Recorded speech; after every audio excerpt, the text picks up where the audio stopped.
আমার আল্লাহ বলেন ওয়া ইযা তুলিয়াত আলাইহিম আয়াতুহু যাদাতহুম ঈমানা।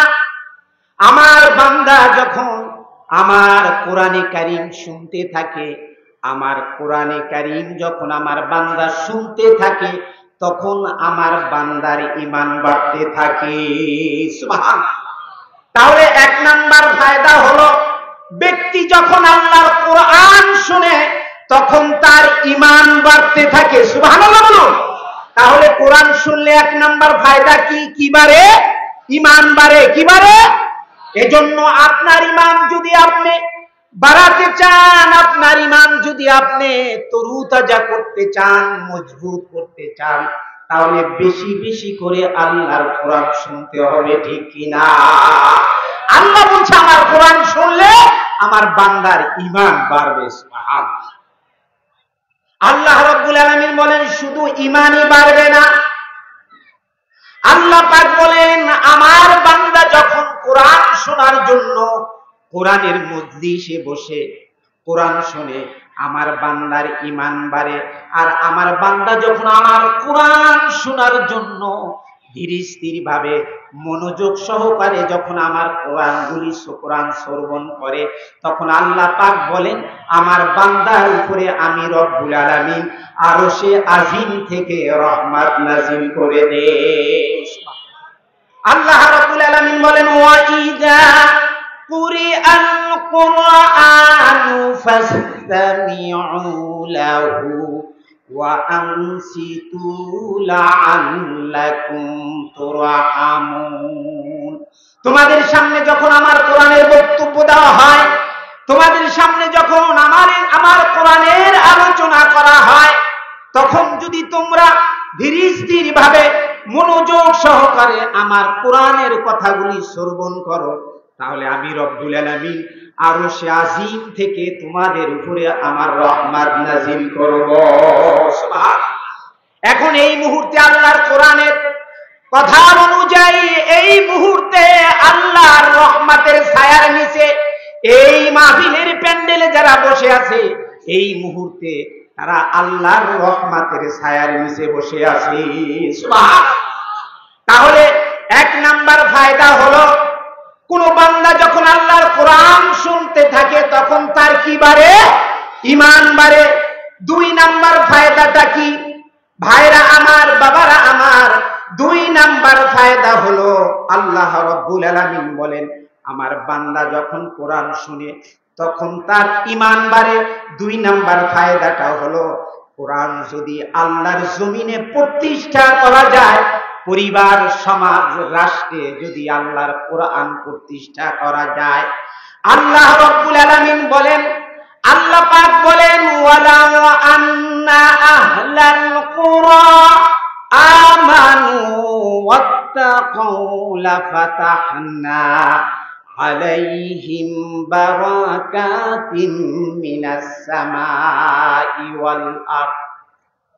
আল্লাহ রাব্বুল আলামিন বলেন এই কোরআন যদি আমার জমিনের উপরে প্রতিষ্ঠা করতে চান, এই কোরআন যদি আমার জমিনের উপরে প্রতিষ্ঠা করা যায়, পরিবার, সমাজ, রাষ্ট্রে আমার কোরআন যদি তোমরা প্রতিষ্ঠা করতে পারো, তাহলে আল্লাহ পাক বলেন ওয়ালাউ আন্না আহলাল কুরা আমানু ওয়াত্তাকাউ লাফাতাহনা আলাইহিম বারাকাতিম মিনাস সামাই ওয়াল আরদ।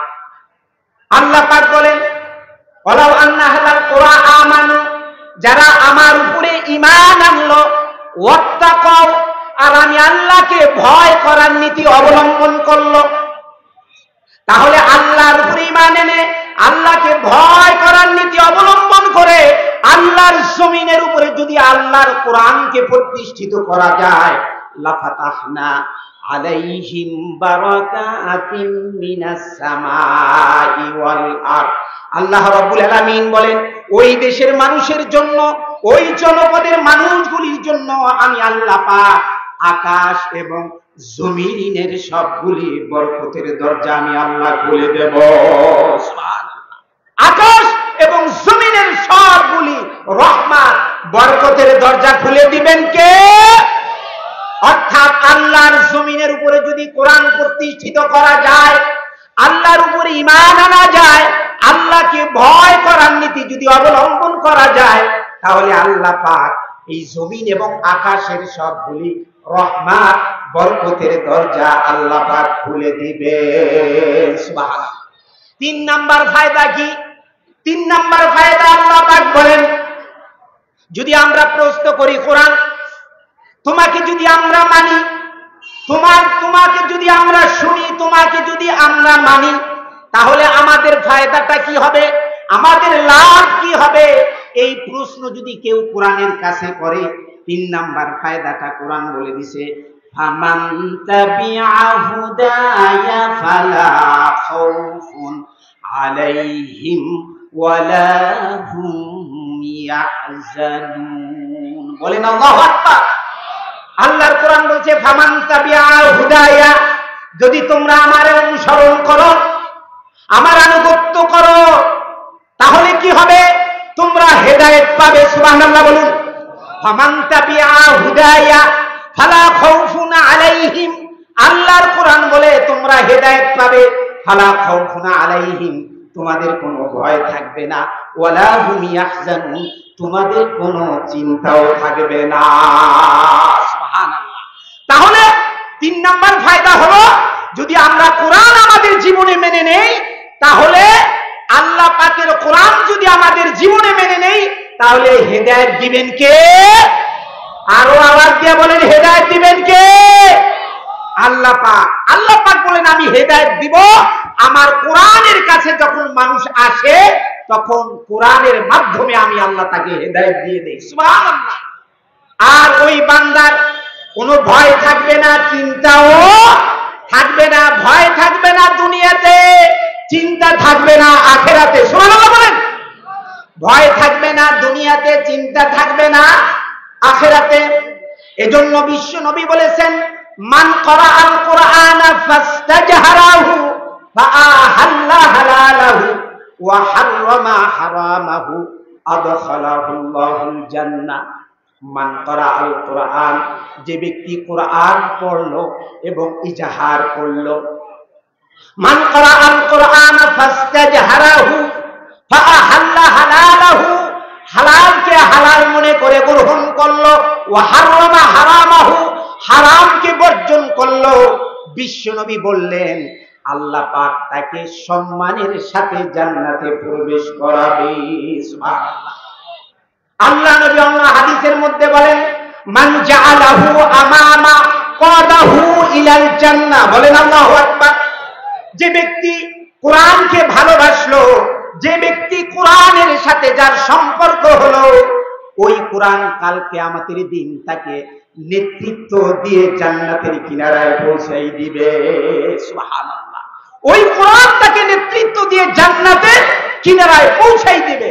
ওয়ামান জাআলাহু খালফা সাকাহু ইলান নার, আর যারা কোরআনের বিধানকে উপেক্ষা করলো, যারা আল্লাহর বিধান মেনে নিল না, আল্লাহর আইন মানলো না, ওই কোরআন কাল কিয়ামতের দিন তাকে কি করবে?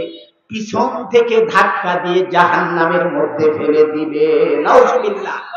এজন্য ভাইরা আমার, বাবারা আমার, তাহলে কোরআন যদি আমরা মেনে নেই, দুনিয়াতে কোনো ভয় থাকবে না, আখিরাতে কোনো চিন্তা থাকবে না। এর মানে হচ্ছে আখিরাতে আল্লাহ পাক ওই ব্যক্তিকে জান্নাত দিবেন, আর কোন বান্দা যখন জান্নাত পেয়ে যাবে তখন আর কোনো চিন্তা থাকবে না। ঠিক কি না? হযরত আবু হুরায়রা রাদিয়াল্লাহু তাআলা আনহু থেকে বর্ণিত, আল্লাহ নবী বললেন, ইউকালু লি সাহিবিল কুরআন ইকরা ওয়ারতাকি ওয়ারাত্তিল কামা কুনতা তুরাত্তিলু ফিদ দুনিয়া।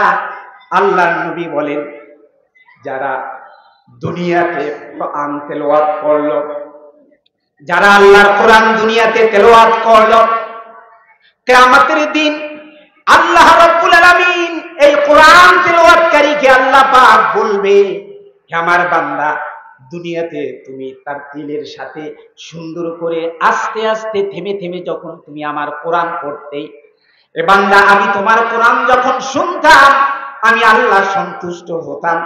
বান্দা আজকে আমি তোমাকে এই আখিরাতে পরকালে আমি আল্লাহ তোমাকে অনুমতি দিলাম দুনিয়াতে যেমন তারতিলের সাথে সুন্দর করে আস্তে আস্তে থেমে থেমে আমার কোরআন তুমি পড়েছো, কোরআন অনুযায়ী আমল করেছো, ও বান্দা তুমি আমার কোরআন আজকে পড়তে থাকো আর উপরের দিকে তুমি উঠতে থাকো। সুবহানাল্লাহ।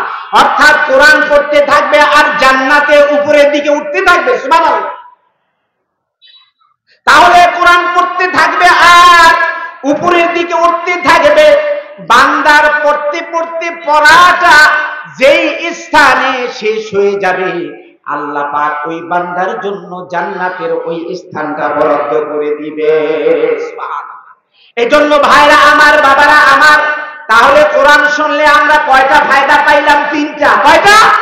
তিনটা ফায়দা পাইলাম। এক নাম্বার হলো কোরআন শুনলে কি বাড়বে? ঈমান বাড়বে।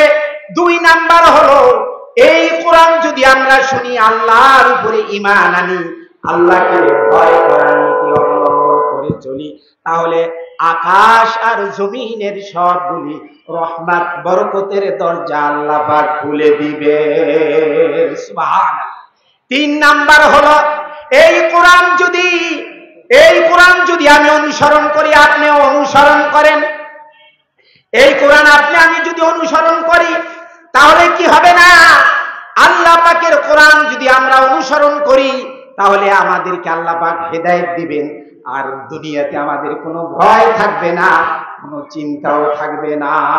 সুবহানাল্লাহ। তাহলে আল্লাহ রাব্বুল আলামিনের কোরআন আমাদের শোনা দরকার আছে না নাই? আরো জোরে বলেন আছে না নাই? তাহলে কোরআন যত শুনবো ঈমান তত বাড়বে। কোরআন যত শুনবো ঈমান তত বাড়বে। সম্মানিত হাজিরিন, আমি আপনাদের সামনে সূরা কফ, এই সূরা কফের 17 নম্বর আয়াতে কারিমা আমি তেলাওয়াত করেছি। আল্লাহ পাক এই কোরআনে কারিমের মধ্যে আমাদের ব্যাপারে আল্লাহ পাক সুন্দর করে আল্লাহ পাক মানুষের ব্যাপারে কথাগুলি বলেছে। আমরা মানুষ, আমরা সৃষ্টি সেরা আশরাফুল মাখলুকাত। আল্লাহ পাক যে আশরাফুল মাখলুকাত হিসাবে আমাদেরকে দুনিয়াতে পাঠাইছেন, এই মানুষ সম্পর্কে আল্লাহ পাক এই সূরার মধ্যে 17 নম্বর আয়াতে আল্লাহ পাক এই কথাটা বলেছেন। আমার সাথে সবাই বলুন, বিসমিল্লাহির রাহমানির রাহিম। ওয়ালাকাদ খালাকনাল ইনসান ওয়া না'লামু মা তুওয়াসওয়িসু বিহি নাফসুহু। আল্লাহ পাক বলেন, ওয়ালাকাদ খালাকনাল ইনসান, আমি মানুষ সৃষ্টি করেছি। আমাদেরকে সৃষ্টি করেছে কে? আরো জোরে বলেন, আমাদের সৃষ্টি করেছে কে? আল্লাহ পাক বলেন আমি মানুষ সৃষ্টি করেছি। ওয়া না'লামু, আমি জানি, ওয়া না'লামু মা তুওয়াসওয়িসু বিহি নাফসুহু, আমি জানি তার অন্তরে কি কুমন্ত্রণা দেয়, ওয়াসওয়াসা দেয়, এটা আমি আল্লাহ পাক জানি। কি জানে? আরো জোরে বলেন, কি জানে? আল্লাহ পাক জানে। ও দুনিয়ার মানুষ, আমি মানুষ, আপনিও মানুষ। আপনি আমাকে দেখেন, আমি আপনাকে দেখি। আমি আপনি বাইরেরটা দেখি, ভিতরের খবর আমাদের কাছে নাই। আল্লাহ পাক বলেন, ও দুনিয়ার মানুষ, আমি মানুষ সৃষ্টি করেছি, তার অন্তরে যে ওয়াসওয়াসা কুমন্ত্রণা দেয় আমি এটা আল্লাহ পাক জানি। অর্থাৎ তোমার বাহিরেরটা আমি দেখি আর তোমার ভিতরের খবর আমি আল্লাহ রাখি। সুবহানাল্লাহ। তাহলে বাহিরেরটা দেখেন কে? আল্লাহ। ভিতরের খবর রাখেন কে?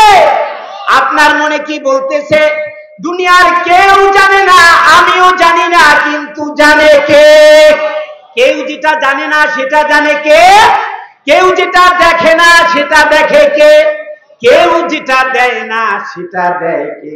আল্লাহ। ঠিক কিনা ভাইরা আমার? এই জন্য আল্লাহ পাক বলেন আমি মানুষ সৃষ্টি করেছি, কিন্তু তার অন্তরে যে কুমন্ত্রণা দেয় আমি আল্লাহ পাক জানি।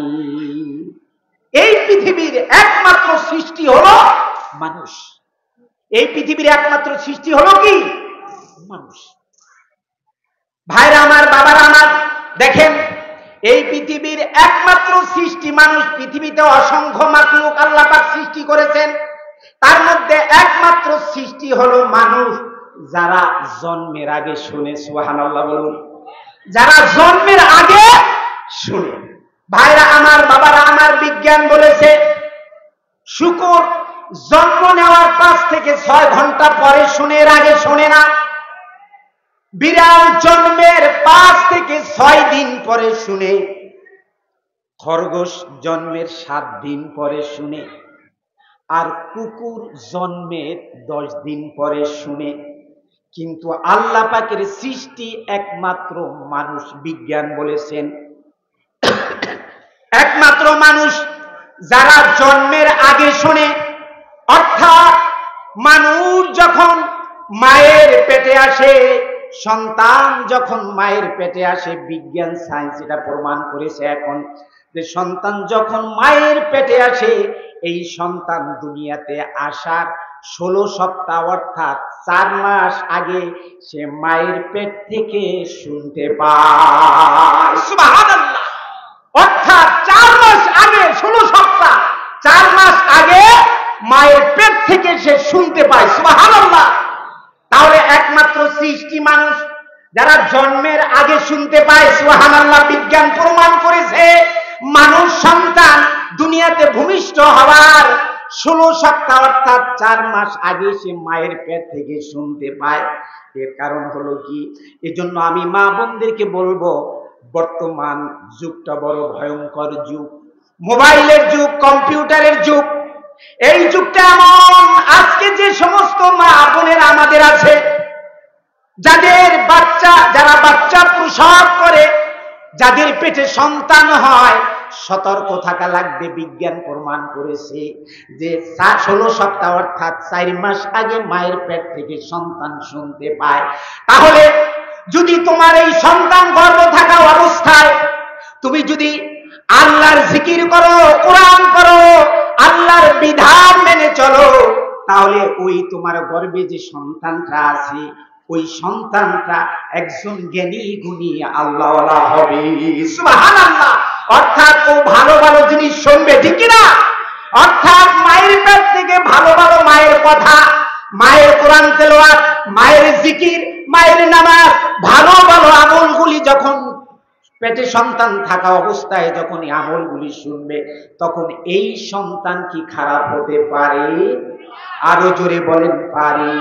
কিন্তু আজকে দেখা যাচ্ছে দোয়া করে হুজুর, বলে হুজুর আপনি আমার সন্তানের জন্য দোয়া করেন, আমার সন্তানটা কি যেন নষ্ট হয়ে গেল, আমার কথা শুনে না, বাবা মার কথা শুনে না, কারো কথা শুনে না, তার ইচ্ছা মতো চলে, সে বিভিন্ন নেশায় সে যুক্ত হয়ে গেছে, হুজুর দোয়া করেন আমার সন্তানটা যেন ভালো হয়। ভাইরা আমার, বাবারা আমার, বিজ্ঞান এটা প্রমাণ করলো যে দুনিয়াতে আসার 4 মাস আগে যদি সন্তান মায়ের পেট থেকে কথা শুনতে পায়, তাহলে মা যত ভালো কাজ করবে এই কথাগুলি সন্তান অবশ্যই শুনবে, ঠিক কিনা? এই কথাগুলি সন্তান অবশ্যই শুনবে। আবার মা যদি খারাপ কাজগুলি করে, মা যদি সারা রাত মোবাইল দেখে, মা যদি ইন্ডিয়ান সিরিয়াল দেখে, মা যদি আজে বাজে কর্মের মধ্যে লিপ্ত হয়ে যায়, তাহলে ওই যে মায়ের গর্ভে সন্তান, ওই সন্তান কখনো ভালো হতে পারে না। ওই সন্তান দুনিয়াতে আসলে ওই সন্তান কি হবে? কালা জাহাঙ্গীর হবে, পিচ্চি হান্নান হবে, নিজাম খুরি হবে। এরকম ওই সন্তানের চরিত্র নষ্ট হয়ে যাবে, ঠিক কিনা? কারণ মায়ের ভালো জিনিসগুলি সন্তানের উপরে আসর করে, আবার খারাপ জিনিসগুলিও সন্তানের উপরে আসর করে, ঠিক কিনা? এই জন্য মা বোনদেরকে বলতে চাই, যারা যারা আমাদের মা বোনেরা যারা দুনিয়াতে আছেন, যাদের গর্ভে সন্তান আছে, যারা সন্তান ধারণ করেন, খবরদার সতর্ক থাকতে হবে এই সন্তানগুলি যেন নষ্ট না হয়ে যায়। এই জন্য সন্তান গর্ভে থাকা অবস্থায় আপনার ভালো ভালো কাজ করা দরকার, আপনি আল্লাহর জিকিরে থাকা দরকার, কোরআন তেলাওয়াতে থাকা দরকার, সব সময় আল্লাহকে স্মরণ করা দরকার। যদি আপনি এটা করতে পারেন তাহলে আপনার সন্তান অবশ্যই ভালো হবে, এতে কোনো সন্দেহ না, ঠিক কি না বলো? তাহলে ভাইরা আমার, বাবারা আমার, তাহলে মানুষ সৃষ্টি করলেন কে? আরো জোরে বলেন, মানুষ সৃষ্টি করলেন কে? আল্লাহ পাক।